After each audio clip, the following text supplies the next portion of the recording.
Namaste. Good afternoon, and welcome to our continuing series, Interviews with Disciples and Devotees. Today we are honored to have Srikant with us again. Namaste, Srikant. And you will be talking on the collected poems of Sri Aurobindo.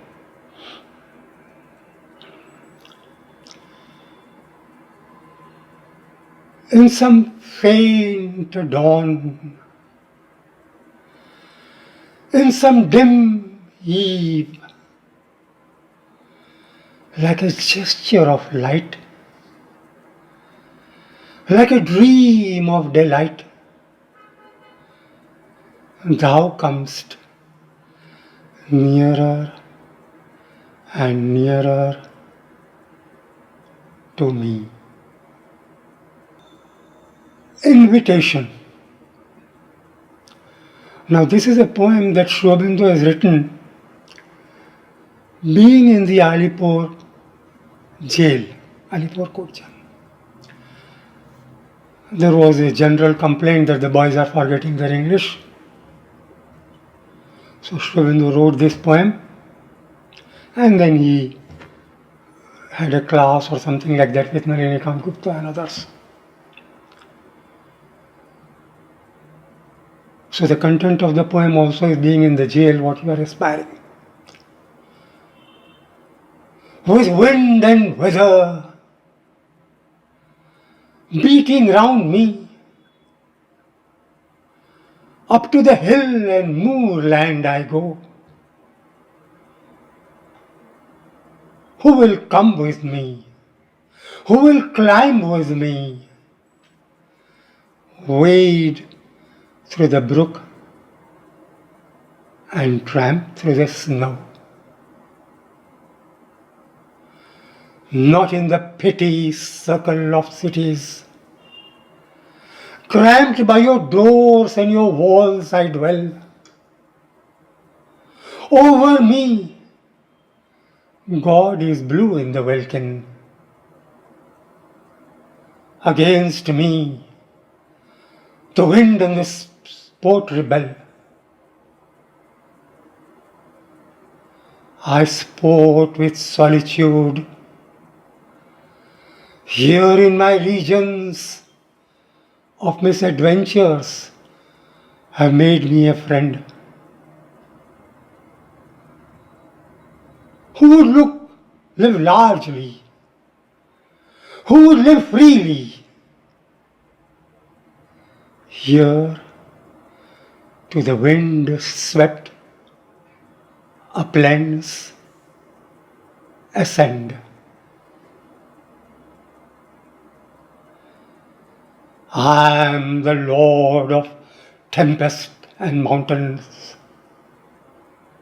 I am the Lord of tempest and mountains. I am the spirit of freedom and pride. Stark must he be a kinsman to danger, who shares my kingdom and walks at my side. Who? Now here Aurobindo is questioning.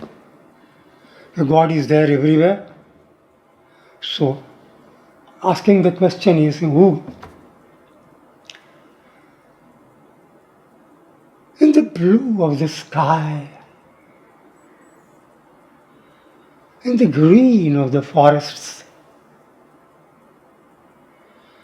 whose is the hand that has painted the glow? When the winds were asleep in the womb of the ether, who was it roused them and bade them to blow? He is lost in the heart, in the cavern of nature. He is found in the brain, where he builds up the thought. In the pattern and bloom of the flowers is woven. In the luminous net of the stars, he is caught. In the strength of a man and the beauty of a woman, in the laugh of a boy, in the blush of a girl, the hand that sent Jupiter spinning through heaven spends all its cunning to fashion a curl.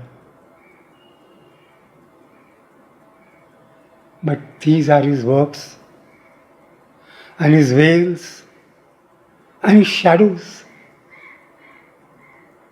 Where is he then? By what name is he known? Is he Brahma or Vishnu? Man or woman? Bodied or bodiless? Twin or alone?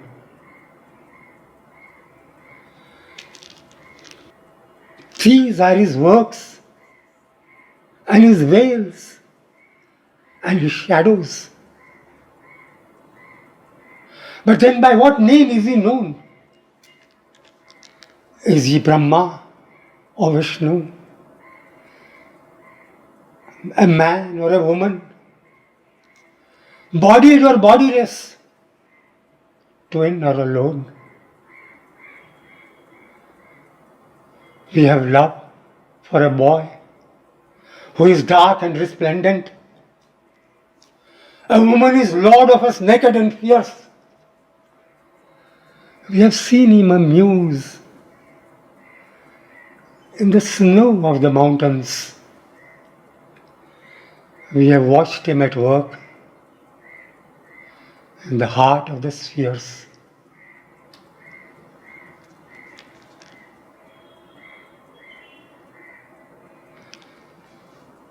We will tell the whole world of his ways and his cunning. He has rapture of torture and passion and pain.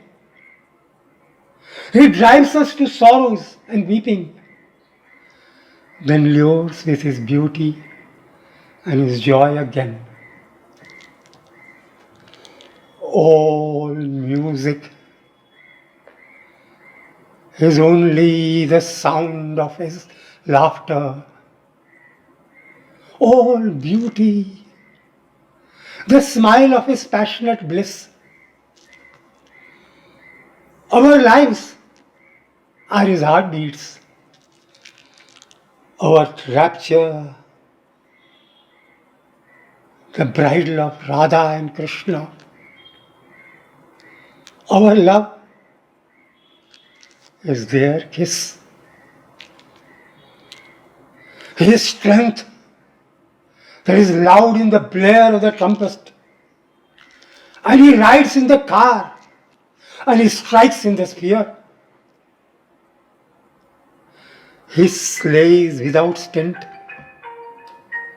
and is full of compassion. He wars for the world and its ultimate years.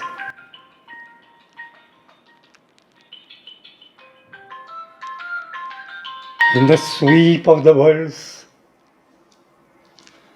in the surge of the ages, ineffable, mighty, majestic and pure, beyond the last pinnacle, seized by the thinker.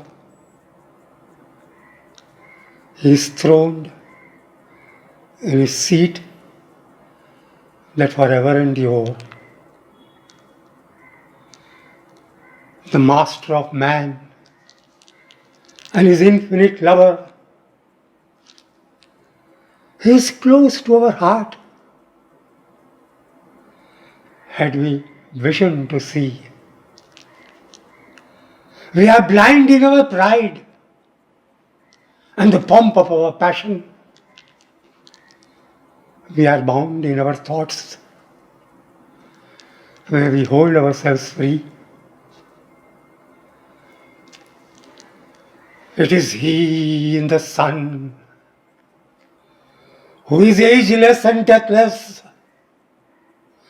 and into the midnight his shadow is thrown. When darkness was blind, and engulfed within darkness,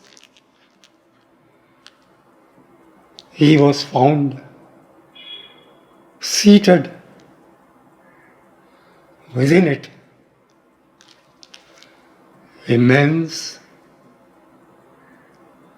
and alone.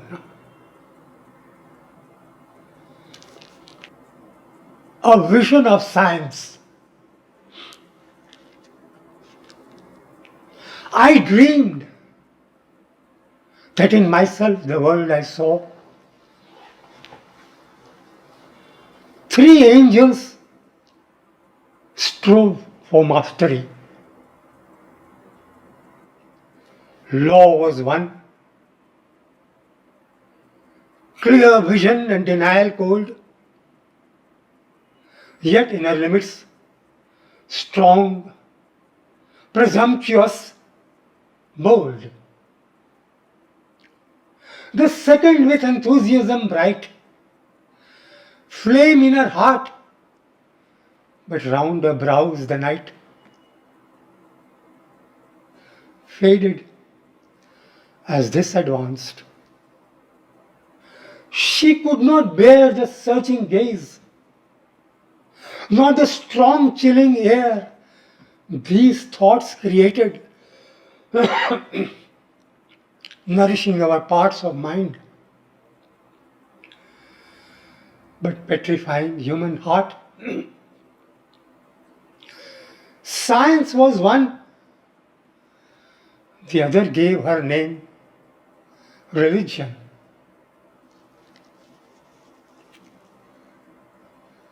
But a third behind them came, vague, veiled,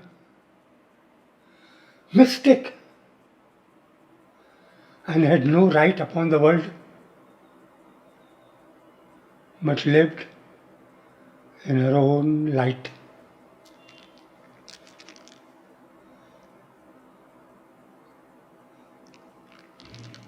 Wide were the victories of the angel proud, who conquered now, and in her praise were loud the nations. Few even yet to the other clove. Some were souls of night, and some were souls of love. But this was confident and throned. Her heralds ranged claiming that night was dead. For all things changed. For all things opened. For all things opened. All seemed clear. Seemed bright. Save the vast ranges that they left in night. However, the light they shed upon the earth was great indeed. A firm and mighty birth. A century's progress lived before my eyes. Delivered from amazement and surprise. Man's spirit measuring the worlds around him, the laws of the sight divined, and the laws of the sound. Light was not hidden from its searching gaze. No matter could deny her myriad maze to the cold enquiry. For the far seemed near, the small loomed large, the intricate grew clear. Measuring and probing, the strong angel strode, dissolving and combining, till she trod firmly among the stars, could weigh their forms, foretold the earthquakes, analyzed the storms. Doubt seemed to end, and wonder's reign was closed. The stony pages of the earth disclosed their unremembered secrets. Horses of steam were bitted, and lightnings made a team to draw our chariots. Heaven was scaled at last, and loud seas subdued. Distance resigned its strong obstructions to the mastering mind. So moved that spirit, trampling. Then it laid its hand upon itself, and wondering, sought to class and sought to trace, mind by the form, wearer by the dress. Then the other arose and met that spirit robust who labored. She now grew a shade who must fade wholly away. Yet to her fellow cried, I pass, for thou hast labored well and wide. Thou thinkest term and end for thee are not. And though thy pride is great, thou hast forgot the Sphinx that waits for man besides the way. All questions thou mayst answer, but one day her question shall come.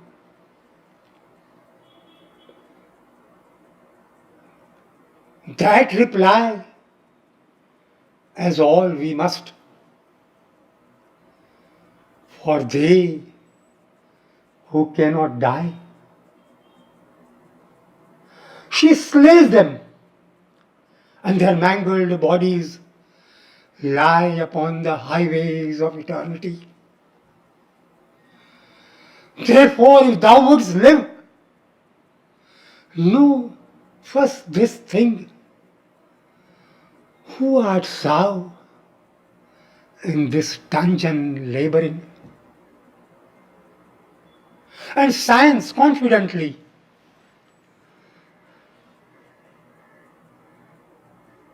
nothing am I but earth,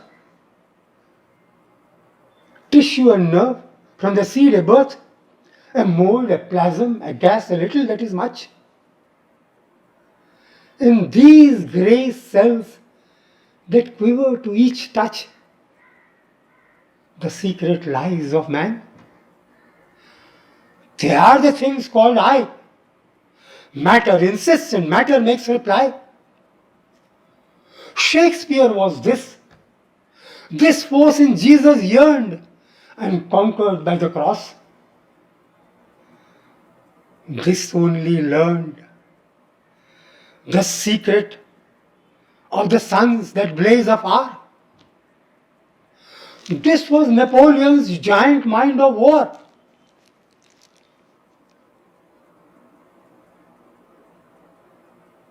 I heard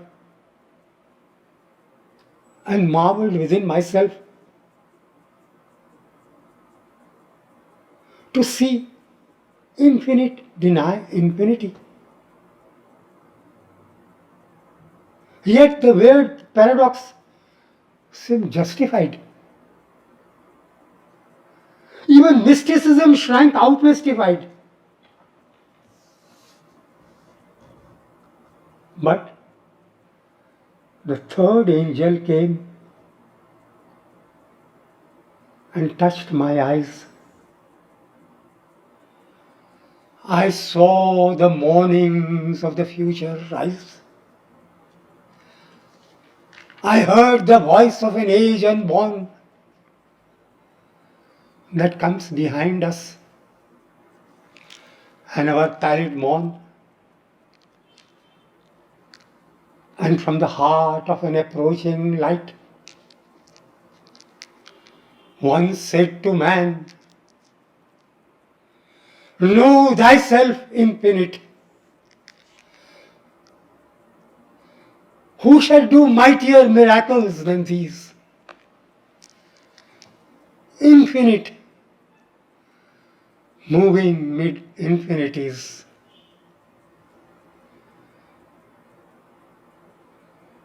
Then from our hills the ancient answer pealed, "For thou, O splendor, art myself concealed,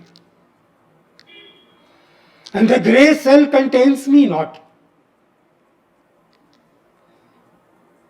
The stars I outmeasure, and am older than the elements are.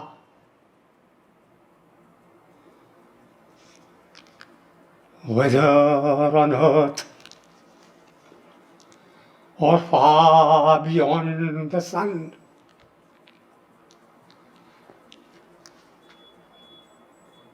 I, stumbling, clouded, am the Eternal One."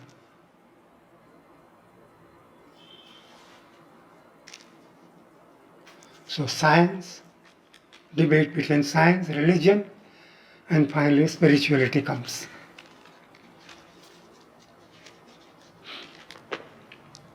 Evening. A golden evening when the thoughtful sun rejects its usual pomp in going. Trees get bent down to their green companion and fruitful mother, vaguely whispering,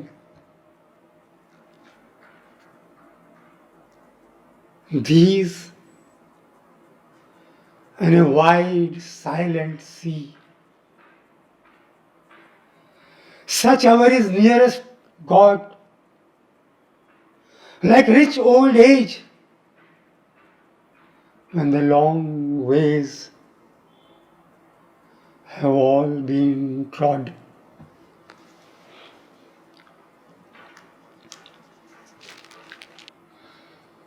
Revelation.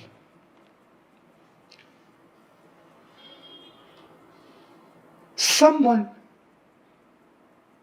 leaping from the rocks past me ran with wind-blown locks, like a startled bright surmise visible to mortal eyes. Just a cheek of frightened rose that with sudden beauty glows. Just a footstep like the wind, and a hurried glance behind. And then, nothing.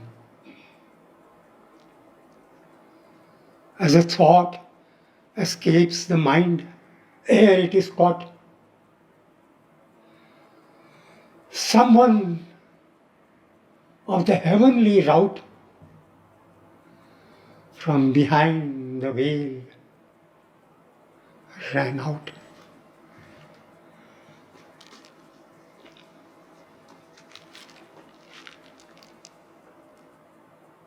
A tree.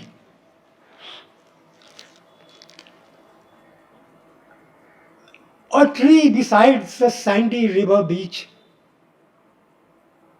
holds up its topmost boughs like fingers towards the skies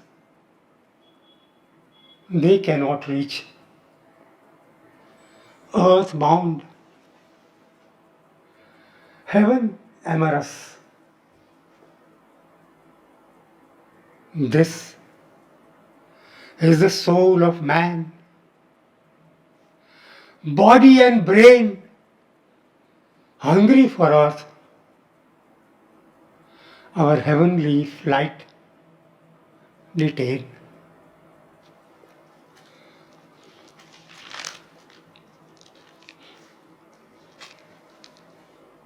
God, thou who pervadest all the worlds below, yet sits above, master of all who work and rule and know, servant of love. Thou who disdainest not the worm to be, nor even the clod. Therefore, we know by that humility that thou art God.